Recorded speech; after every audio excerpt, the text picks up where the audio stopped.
মাশাআল্লাহ Alifa pass, Ibrahim pass, Rabbi pass, Afroza Akter Afrin pass, Humaira Akter Maisha pass, Aki Akter pass, Omar Faruk pass, Rakibul Islam Tanvir pass. মাশাআল্লাহ। হ্যাঁ দেখি আর কার কার চোখ বন্ধ। ওরে আদিদুল ইসলামও পাস, আবরার জাহিন আনাস পাস, সোহান পাস। আর কোথায়? নুসরাত সুমাইয়া ওরও পাস। আর কে কে?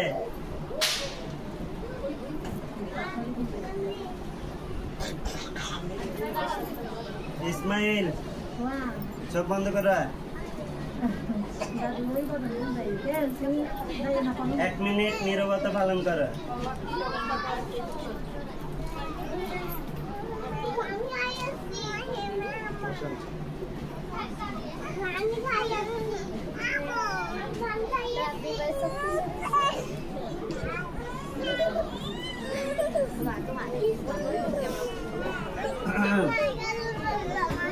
যে আমরা আমাদের যে প্রোগ্রামের মূল আলোচনা ইনশাআল্লাহ এখন আমরা শুরু করব। যে আমরা চোখ খুলে ফেলি, কেউ কথা বলবো না, কেমন? আমরা প্রোগ্রামের মূল আলোচনা এখন থেকে ইনশাআল্লাহ আমরা শুরু করতে যাচ্ছি। আসসালামু আলাইকুম ওয়া রাহমাতুল্লাহি ওয়া বারাকাতুহু।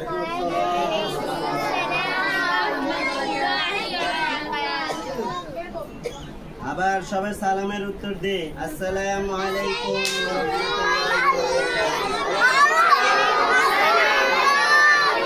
বারাকাতুহু। সর্বপ্রথম যে আল্লাহ তাআলা আমাদেরকে সুস্থ রেখেছেন এবং আসার এবং বসার জন্য তৌফিক দান করেছেন, সেই মনিবের কাছে আমরা সবাই শুকরিয়া জ্ঞাপন করি। সবাই বলি আলহামদুলিল্লাহ।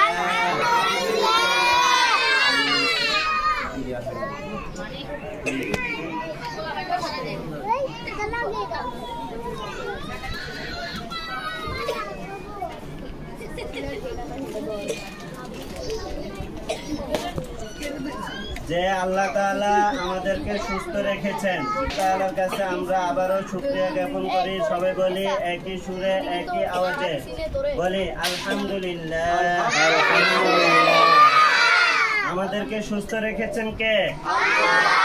আমাদেরকে ভালো রেখেছেন কে? আমাদেরকে রিজিক দেয় কে? এই যে সারা জাহানের যিনি বিশ্ব মালিক, যার কোনো তুলনা হয় না, যে মনিব আমাদেরকে এত ব্যস্ততার মধ্যে থেকেও যিনি আমাদেরকে এখানে আসার এবং বসার জন্য তৌফিক দান করেছেন, কয়েকটি কথা শোনার জন্য এবং সব ব্যস্ততার থেকেও যে আপনারা এখানে আসে বসছেন, সেই মনিবের কাছে আমরা সবাই আবার শুকরিয়া জ্ঞাপন করে সবাই বলি আলহামদুলিল্লাহ।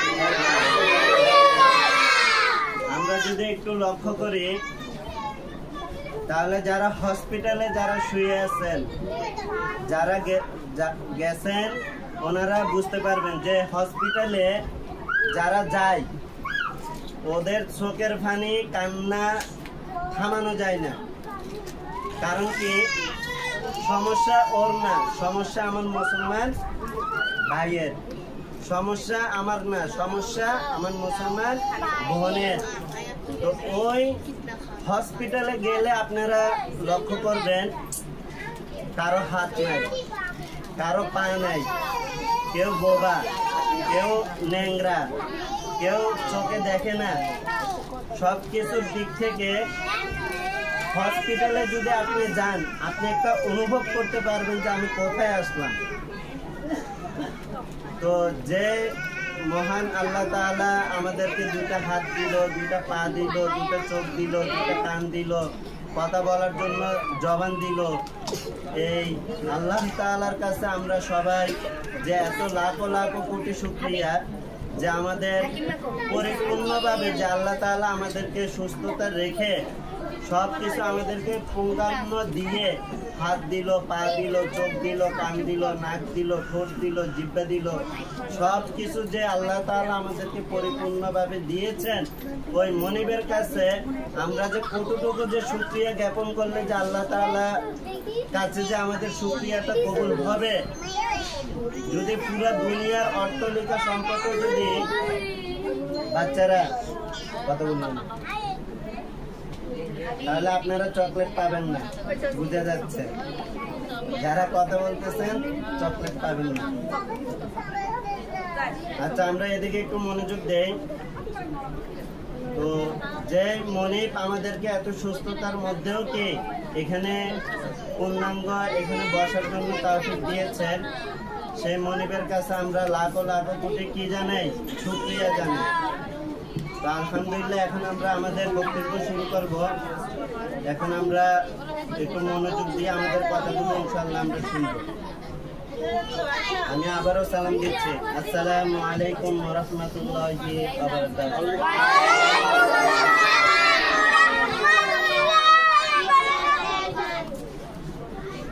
আউযু বিল্লাহি মিনাশ শাইতানির রাজীম। বিসমিল্লাহির রাহমানির রাহিম। আলহামদুলিল্লাহি রাব্বিল আলামিন। আর-রাহমানির রাহিম। مالك يوم الدين. إياك نعبد وإياك نستعين. اهدنا الصراط المستقيم صراط الذين أنعمت عليهم غير المغضوب عليهم ولا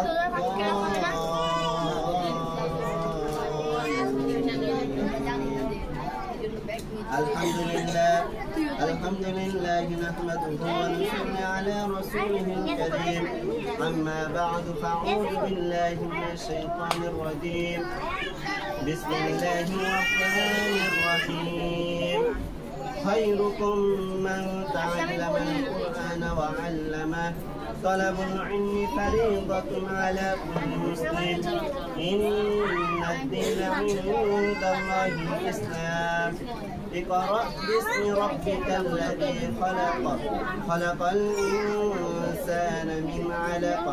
اقرأ وربك الأكرم. صدق الله العظيم.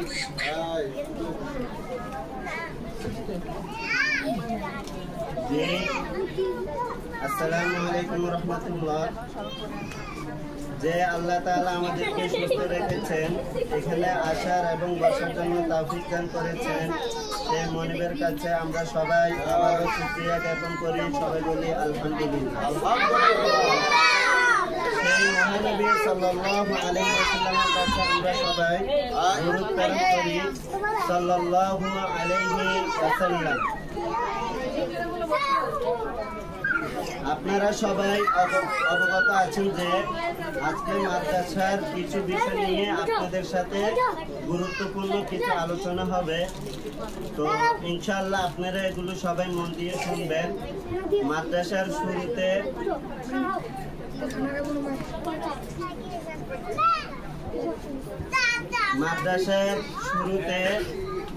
আমরা আমাদের সন্তানদেরকে ভর্তি করিয়েছি।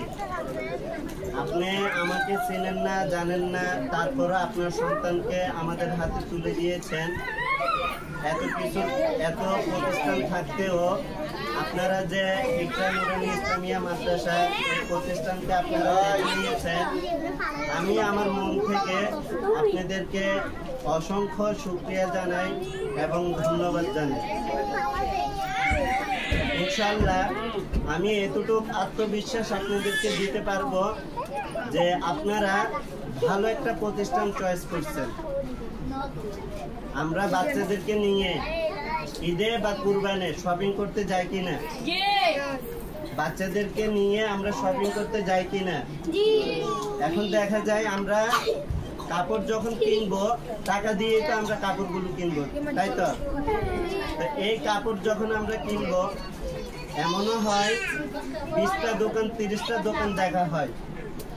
সর্বপ্রথম যে দোকানটাতে আমি গিয়েছি ওই দোকানের কাপড়টাই আমার কাছে সবচেয়ে বেশি ভালো লাগছে। তারপরও আমি কি আরো 10টা 20টা দোকান ঘুরতে হচ্ছে। তারপরেও কি 10-20টা দোকান আমাকে কি ঘুরতে হচ্ছে, ঘুরে তারপরে চয়েস করে একটা কাপড় সিলেক্ট করা হয়, নাকি আপনি 20টা দোকান দেখে 20টা কাপড়ই আপনি নিয়ে নিচ্ছেন না। আপনার কাছে যে পোশাকটা ভালো লাগবে, আপনার সন্তান যে পোশাকটা পরে ভালো পাবে বা ওকে দেখতে সুন্দর লাগবে, আপনি সেই পোশাকটা ক্রয় করার জন্য যদি আপনার হাতে টাকাও না থাকে, আপনি আরেকজন থেকে টাকা ধার করে নিয়ে হলেও আপনি ওই পোশাকটা কেনার জন্য আপ্রাণ চেষ্টা করে যাবেন। আর যদি আপনার বাজেটের ভিতরে যদি ওই কাপড়টা হয়ে যায়, তাহলে এটা আপনার আলহামদুলিল্লাহ। তাহলে আপনার কাপড়ের দাম আসতেছে 3000 বা 2000 বা 1000 বা 500 বা 100 বা 50। কাপড় বুঝে কাপড়ের দাম। আপনি যদি ভালো কোনো ব্র্যান্ডে যান, তখন আপনার কাপড় সেম এটাই। আমরা ঠেলা গাড়িতে যে কাপড়গুলো আমরা দেখতে পাই, এই কাপড়গুলো হয়তো লডের কাপড়, এগুলো একসাথে থাকে। আর সেম এই কাপড়গুলোই আয়রন করে ধুয়ে ফ্রেশ করে ভালো একটা দোকানে সুন্দর করে পলিথিন দিয়ে এটাকে সাজায় রাখছে। তাই এখন আপনি যখন লডের কাপড়গুলো দেখতেছেন, আপনার কাছে ভালো লাগতেছে না। যখন আপনি স্পেশাল কোনো দোকানে যাচ্ছেন, তখন আপনার কাছে ওই কাপড়টা দেখে মন জুড়ে যাচ্ছে, হ্যাঁ এটাই আমার সন্তানের জন্য বেস্ট, এটাই আমার সন্তানের জন্য ভালো, এটাই আমার সন্তানের জন্য সুন্দর হবে।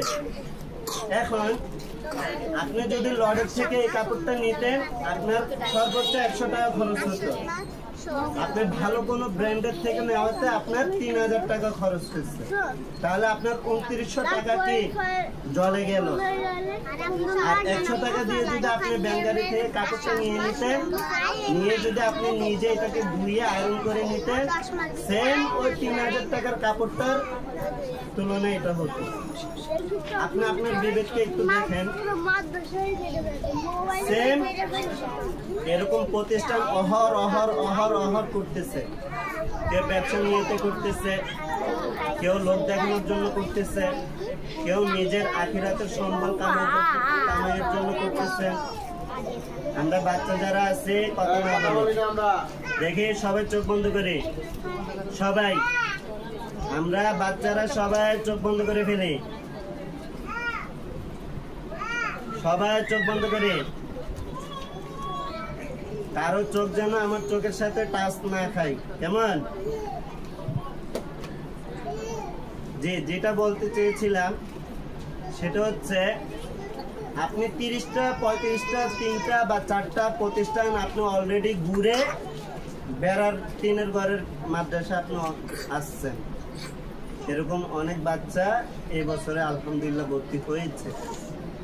ভালো ভালো প্রতিষ্ঠান, নাম করা প্রতিষ্ঠান, তারপরে বেতন 3000 5000, ভর্তি 7 থেকে 9000। এরপরে দেখা যাচ্ছে খানার ফি 6 থেকে 6500। এই যে আপনি এতগুলো প্রতিষ্ঠান ফেলিয়ে আপনি যে এখানে আসছেন, আমি মনে করব যে আপনি একটা ভালো একটা প্রতিষ্ঠান আপনি সিলেক্ট করছেন। এটা আমি আমার মন থেকে বলবো।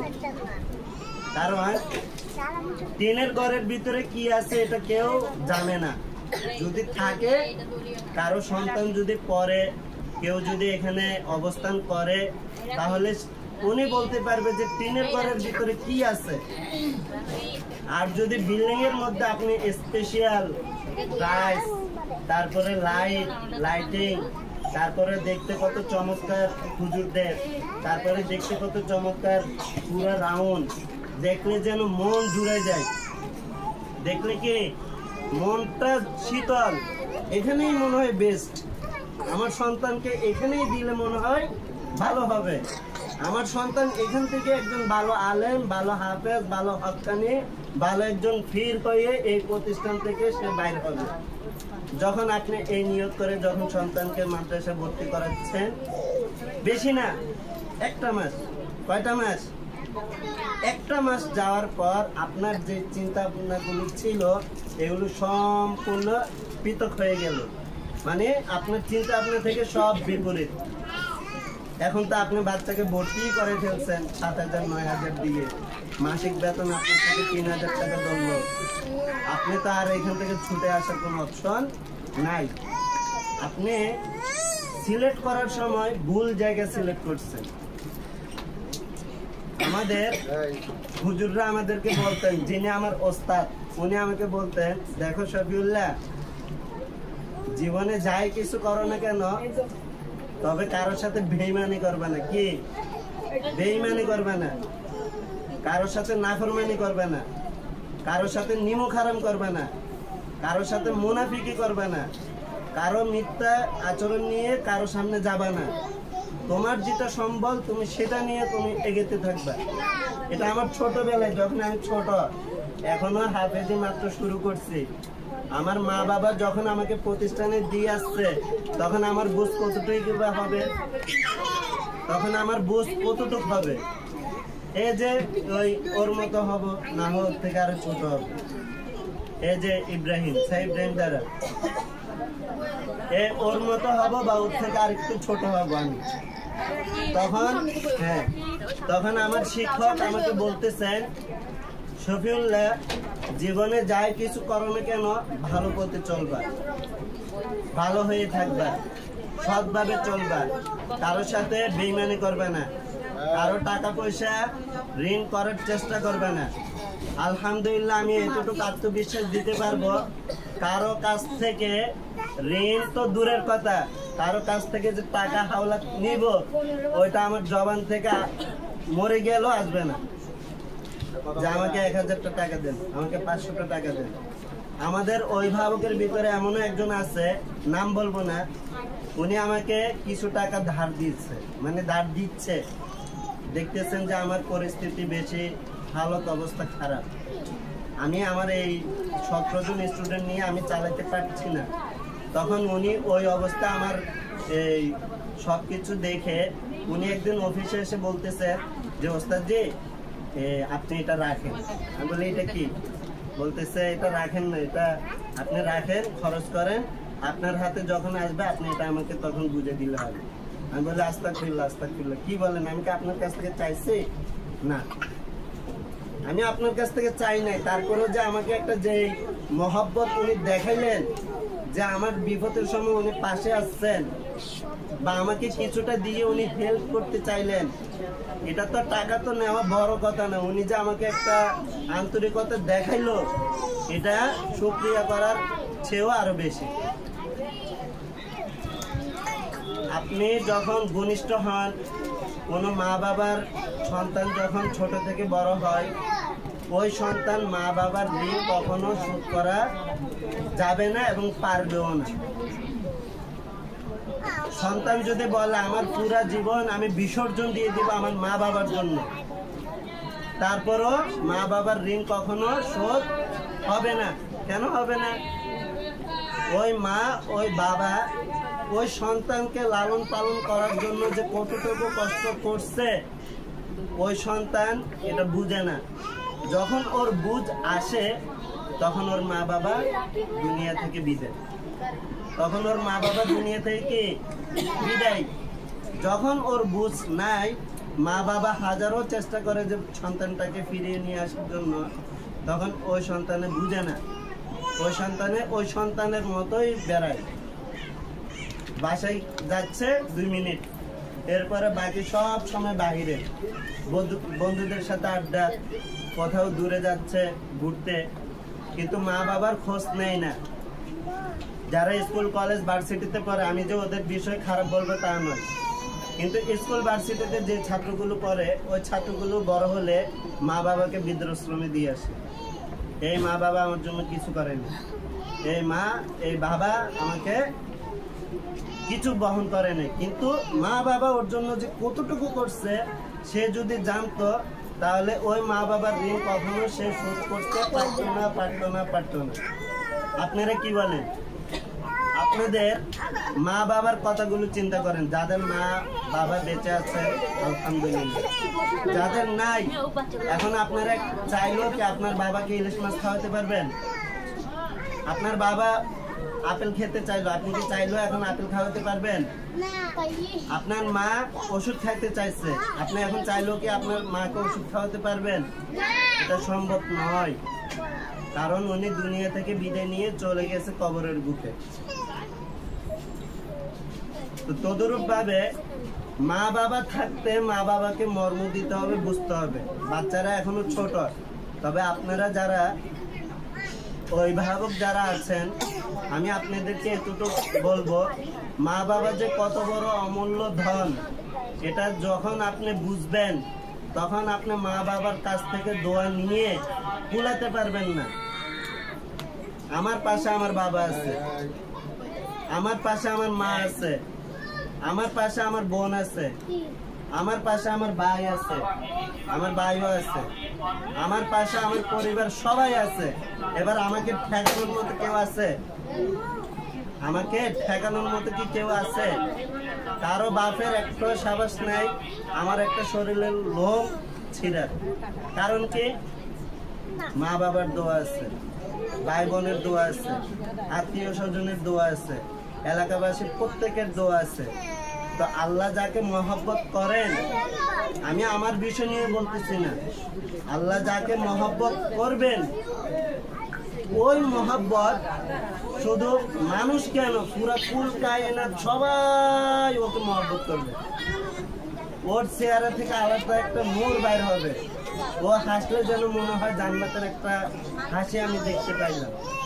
ও যখন কথা বলবে মনে হবে যেন আমি একটা ভালো একটা লোকের সাথে কথা বলতেছি।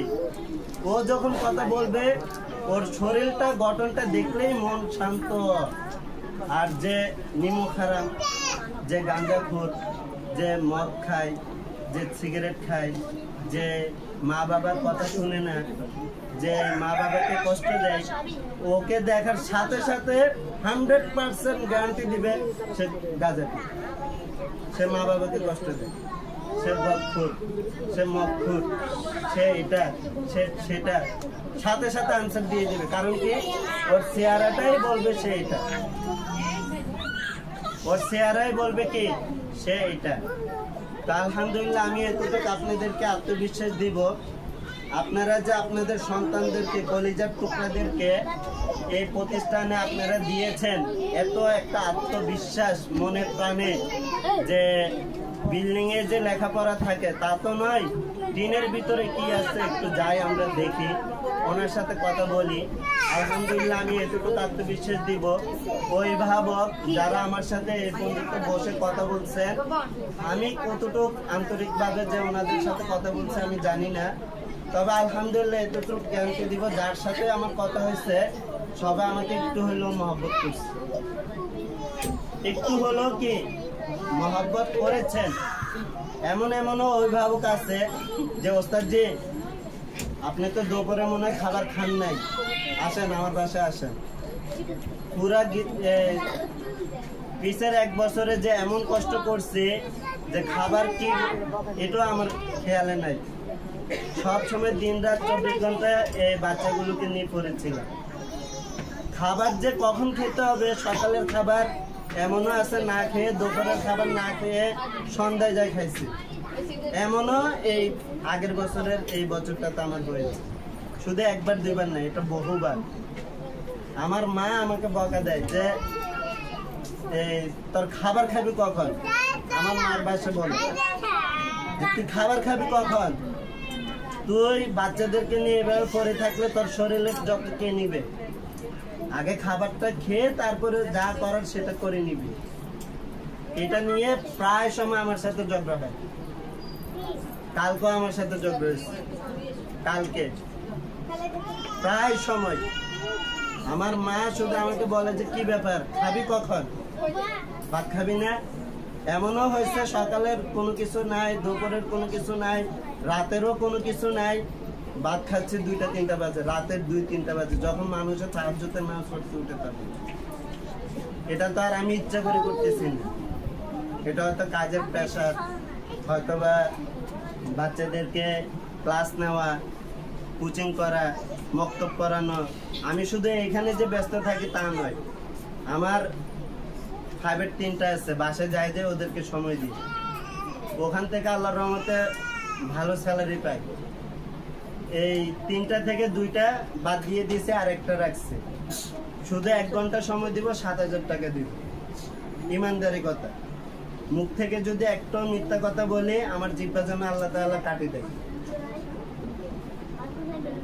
2 জন যারা পড়তো ওরা 4,000 করে 8,000 দিত, আর একজন বর্তমানে এখন যিনি আছে উনি 7,000 করে দিচ্ছে। তো এটা তো আর এমনি এমনি হয় নাই। এমনি কি হয়েছে? এমনি হয় নাই। আমার মা আর আমার বাবা আমার জন্য যে কতটুকু কষ্ট করছে এটা এখনো আমার চোখে ভাসে, এখনো আমার চোখে এগুলো ভাসে। যে যখন আমি হেফজখানায় আবাসিকে ছিলাম তখন একমাত্র আমার ভাইয়াকে দেখার জন্য আমি আবাসিকে চলে যাই, যে আমার ভাইয়া যেখানে থাকে আমিও সেখানে থাকি, আমার ভাই যেখানে পড়ে আমিও সেখানে পড়বো। আমার ভাই আমাকে মারি মারি কোরআন শরীফ শিখেছে, আমার ভাই আমাকে মারি মারি গরিব টাইম শিখেছে, আমার ভাই আমার মারি মারি কাপড় ধোয়া শিখেছে, আমার ভাই আমার মারি মারি কিভাবে ময়লা দিয়ে খাইতে হয় এটা শিখেছে। আমার ভাইয়ের মেজাজ ছিল একটু গরম, মেজাজটা ছিল একটু খেটখেটে। তো আমি গেলাম আমার ভাইয়াকে দেখার জন্য, আমার ভাইয়ের পাশে থাকার জন্য। সে ভাই আমাকে যে কতটুকু যে আদর যত্ন করে যে এতটুকু আনছে, এটা তখনের জন্য আমার শাসন ছিল। এখনের জন্য আমি বলতে পারতেছি যে আমার ভাই আমার জন্য কি করছে। আর যখন আমার মা বাবা আমাকে দেখতে যাইতো, আমার হাতে তখন পোড়া গোড়া চুলকানি, তারপরে শরীরের অবস্থা দেখলে মা বাবার চোখ দিয়ে পানি এমনিতেই পড়ে যেত। তারপরে যখন শীতকাল আসতো, এখন তো শীতকালে যখন আমরা কোরআন শরীফ পড়তাম, আজকে যদি পড়া না পারি হুজুরা আমাদেরকে আদেশ দিতেন কি, হ্যাঁ কোরআন শরীফ হাতে নিয়ে পুকুরের মধ্যে সিনা পর্যন্ত তুমি ডুবে থাকো। শীতকালে ফজরের পর ঠান্ডা পানি, ওই পানির মধ্যে আমাকে এতটুকু পর্যন্ত শুয়ে রাখছে, সিনা পর্যন্ত। তখন আমি এতটুকু, কখনো মাকেও বলি নাই বাবাকেও বলিনি যে আমি পড়া দিতে পারি নাই, আমাকে সিনা পর্যন্ত ডুবে রাখছে। শুধু একদিন মায়ের কথা একদিন মায়ের কথা আব্বু আম্মুকে বলছে, তাও বলি নাই। আব্বু একদিন আমাকে, আব্বু যাচ্ছে যে মদিমালের টাকা বুঝাই দেওয়ার জন্য ফায়ারতুলি বাজারে যাচ্ছে। তখন ওই অবস্থায় চিন্তা করলেন যে ফায়ারতুলি যেহেতু যাচ্ছে, ছেলেও ফায়ারতুলিতে পড়ে, একটু যাই দেখে আসি। এখনো আমার এই স্মৃতিটা আছে। আমি যদি মিথ্যা কথা বলে থাকি এখন আমার বাবার সামনে, আমি তখন এখনো ছোট, মাত্র ছোট, আমার বুঝ এখনো হয় নাই। ওই বাবা যখন আমাকে দেখতে গেলেন, আমার পিঠের শরীরের ব্যথা, কি বলবো, ব্যথার বাড়ি, মানে একসাথে মনে হয় 10-20টা করে পড়ছে শরীরে। যেমন ফাঁসার মধ্যে, মানতে নিবেন না, এই ফাঁসার মধ্যে, পিঠের মধ্যে, হাতের তালুর মধ্যে, মাথার মধ্যে, তারপরে ফাইল এখানে খালি ব্যথার বাড়ি। তা আমার আব্বা আমাকে জিজ্ঞাসা করতেছে, কি বাবা তুমি কান্না করতেছে কেন? আমি না বাবা কিছু না। তখন আমি বলি না যে আমাকে ওস্তাদ মারছে, তখন আমি এ কথা বলি না, একদম সত্যি যেটা এটা। আমি শুধু এতটুকু বলছে, বাবা আমি এই প্রতিষ্ঠানে করবো না, আমি এখানে থাকবো না, আমাকে এখান থেকে নিয়ে যান, না হয় আমি এখান থেকে ফালায় চলে যাব। এই কথাও বলছে, আমাকে যদি এখান থেকে না নিয়ে যান আমি ফালায় চলে যাব। কিন্তু ফালানোর জন্য যে সাবাস, এটা আমার তখন হয় না। বলতেছে আর কি যে আমি এখান থেকে চলে যাব, কিন্তু ফালায় যাওয়ার মতো সাবাস মা বাবা আমাকে শিক্ষা দেয়নি। কারোর সাথে খারাপ আচরণ করার জন্য মা বাবা শিক্ষা দেয়নি। ওই মুহূর্তে যখন আমার বাবা দেখছে, সাথে সাথে চোখের পানি কাকে বলে, এখন আমার চোখে এটা ভাসে। আমার বাবা বলতে পারতেন যে কোন ওস্তাদ মারছে, কোন হুজুর, এক্ষুনি আসো। বড় হুজুরের কাছে যাইতেন, অফিসে যাইতেন, তারপরে যারা গণ্যমান্য ব্যক্তি ওখানে আছেন ওনাদের সাথে যাইতেন। কিন্তু না, আমার বাবা তো যাওয়ার দূরের কথা, উনি আমার বলে কি ধৈর্য ধরো বাবা, থাকো, করো, হয়তো তোমার ভালোর জন্য কিছু করছে। আমি দেখাতেই চাই নাই, আমার বাবা পাঞ্জাবি খুলে তো পিঠাগুলো দেখতেছি, বেতের বাড়িগুলো। ঠিক কিনা? আমি কি এটা মিথ্যে কথা বলছি? তখন আমি অনেক ছোট, বুঝ আমার হয় নাই, জিজ্ঞাসা করেন। এখনো আমার বুঝ হয় নাই যে কোনটা হইলে ভালো কোনটা হইলে খারাপ, এখনো আমার বুঝ হয় নাই। এই কথাটা এখন আমার ব্রেনতে রয়ে গেছে। ঘরের মধ্যে এটা প্রত্যেক মা বাবাই সেম, নিজের সন্তানকে যে কি পরিমাণ মহব্বত করে, হীরার টুকরা সোনার টুকরা চেয়েও বেশি। আপনার সন্তানের কোনো একটা ক্ষতি হয়ে গেছে, আপনার পাগল ফারা মা, পাগল ফারা বাবা, আপনারা কি করেন? তারা হোরা করে তারপরে কি আছে অন্য আছে না কি আছে কোনো কিছু দেখার সুযোগ নাই, ওই অবস্থায় সাথে সাথে দূর। এক ঘটনায় আমাদের হুজুর আমাদেরকে বলছেন, এক সন্তান কুমিল্লা থেকে আসবে, ঢাকা থেকে আসবে চট্টগ্রামে। তো সন্তানে কল করে বলতেছেন, বাবা আমি আসতেছি, মাকে একটু দাও।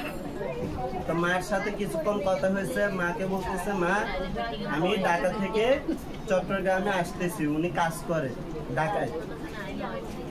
তো ওই সন্তান আসবে বলে 2 ঘন্টা বা সর্বোচ্চ 4 ঘন্টা লাগবে ঢাকা থেকে চট্টগ্রামে আসতে। ওই সন্তান সন্ধ্যা হয়ে গেল, এশা হয়ে গেল, রাত পার হয়ে গনায় আসতেছে, কিন্তু সন্তান আসে না। মার চোখে ঘুম নাই, বাবা তো নাকটানি ঘুম। এবার মা বাবাকে বলতেছেন যে তোমার ছেলে কই, আসতেছে না কেন, একটু খোঁজ খবর নিয়ে দেখো, একটু বাইরে হয়ে দেখো যে সে কোথায়। তখন বাবা বলতেছে আসবে, ধৈর্য ধরো আসবে। মা বলতেছে আমার মন ছাই দিচ্ছে না, বাচ্চা আসার কথা 4 ঘন্টা পর, সে আসার কথা বিকেলে, ওই বাচ্চা মাগরিব গনে আসলো, এশার গনে আসলো, রাত 12টা বেজে গেল, এখনো সন্তান ঘরে আসে নাই কেন? মা পাগল ফারা হয়ে গেছে। বাবাকে বারবার বলতেছে তুমি একটু বাইরে যে দেখো যে সন্তানের কি হাল হয়, সন্তানের খোঁজ খবর নিয়ে তুমি দেখো। মা তো কলের উপরে কল দিচ্ছে, রিং যাচ্ছে না। বাবা বলতেছে হয়তো চার্জ নাই, ওই জন্য হয়তো বন্ধ হয়ে গেছে। তারপরও মার মন ছাই দিচ্ছে না। হঠাৎ করে ফজরের আজানের একটু আগে করে ওই মোবাইল থেকে একটা কল এখানে আসছে, মার মোবাইল। ওই এনআইডি কার্ড ছিল ওর কাছে কিছু ডিটেলস ছিল, ওখান থেকে সে কল দিয়ে মার নাম্বারে যখন কল আসছে, সাথে সাথে মা শুনে মানে হতবাগা হয়ে গেছে। কি হলো কি হলো? এই যে অমুকের বাবা তুমি উঠো, তোমার বাবা দুনিয়াতে আর নাই, দুনিয়া থেকে বিদায়, গাড়ির অ্যাক্সিডেন্টে তোমার বাবা সন্তান চলে গেছে। বাবা তখন হুঁশ আসছে যে আমার সন্তানের কি হয়েছে। মা তখন দিশাহারা, মানে দিশাহারা হয়ে গেছে মা, যে সন্তান কোথায় এই মুহূর্তে, অমুক জায়গায়, আমরা এক্ষুনি আসতেছি লাশটা নেওয়ার জন্য। সাথে সাথে মা বাবা সব কিছু ফালায় দিতে দৌড়, যাই দেখতেছে সন্তান ওখানে লাশ হয়ে পড়ে। সকালে কথা হলো, মা আমি আসতেছি, বাবা আমি আসতেছি, কিন্তু রাত যখন গনে আসছে সন্তান আর নাই। তাহলে এই সন্তানদের জন্যই তো আমরা এত কষ্ট করতেছি। সন্তানের কোনো একটা সমস্যা হলে মা বাবা কি করে? মা বাবার যত জায়গা জমিন, যত টাকা পয়সা, ধন দৌলত, যত অলংকার, স্বর্ণ, হীরা, মুক্তা যাই থাকুক না কেন আলমারিতে, আমার সন্তান বাঁচাতে হবে। এই অমুকের বাবা, তোমার আলমারিতে কি আছে, তোমার ব্যাংকে কি আছে, এগুলো আমাকে এনে দাও, আমি আমার সন্তানকে বাঁচাবো। দেখা যায় সন্তানের পিছে 7 লাখ 10 লাখ খরচ হয়ে গেছে অলরেডি, কিন্তু সন্তান অনেক করুণ অবস্থা, সন্তানের বাঁচানোর জন্য অনেক চেষ্টা, কিন্তু এই সন্তান শেষ পর্যায়ে বাঁচে না। শেষ পর্যায়ে এই সন্তান কি বাঁচে না। এই সন্তানের জন্য জায়গা জমি ধন দৌলত ব্যাংকের ব্যালেন্স সব কিছু শেষ, কিন্তু সন্তান দুনিয়াতে নাই। এক সন্তানের জন্য, একটি মাত্র সন্তানের জন্য মা বাবা যে কত কিছু করতে পারে এটা তার প্রমাণ। আল্লাহ তাআলা কোরআন মাজিদে বলতেছে, ওয়া আলকাইতু আলাইকা মাহাব্বাতান মিন্নি ওয়া লিতুসনা আলা আইনি। এই আয়াতে আল্লাহ তাআলা বর্ণিত করতেছে 100% মহাব্বত থেকে। কয় পার্সেন্ট? 100% মহাব্বত থেকে দুনিয়াতে মাত্র আমি 1% মহাব্বত দুনিয়াতে দিলাম, বাকি 99% মহাব্বত আমার হাতে। এবার আল্লাহ তাআলা কত দয়ালু, আর আল্লাহ তাআলা কত মেহেরবান, আর আল্লাহ তাআলা কত আপন, আর আল্লাহ তাআলা আমাদেরকে কতটা ভালোবাসেন। মাত্র সামান্য 1% মহব্বত দিয়ে আমরা আমাদের জায়গা জমি যা আছে সব বিক্রি করে দিচ্ছি। 1% মহব্বত।